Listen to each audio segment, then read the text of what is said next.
ఏరా చెవులు జిల్లు పడుతుందా? ఒరే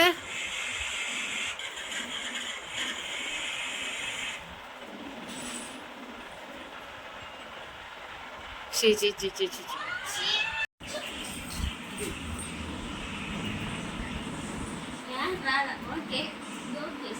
సర్లేలే పిల్లి రాలకొక రాలపో. అరే నా ఫోన్లోకి కూడా పట్టట్లేవురా, నువ్వు కొడుకైపోయా.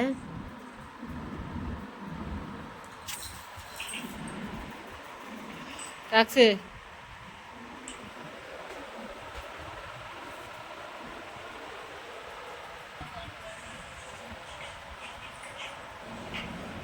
వాడికి బయట ఏ పిల్లి అరిచిద్దా, ఏ బండి వచ్చిద్దా, వెళ్ళి అరుద్దామా అని చెప్పి అలర్ట్గా ఉంటాడు. ఇంక ఇప్పుడు వాళ్ళ డాడీ వచ్చాడు, బయటికి వెళ్ళాలా చూడాలా. ఇంక ఇంటికి వచ్చినోడు వస్తాడు కదా, ఎదురు వెళ్ళాల్సిందే. అమ్మాయి ఏమన్నా అడ్డం పెట్టేసి వెళ్ళలేమని చెప్పని ఆడుకుంటున్నాను. ఎట్నో సైలెంట్గా ఉంది, లేదంటే అరిచేసిద్ది. ఇంకా అసలు డాడీ వచ్చాడని ఇంక పరిగెత్తాల్సిందే.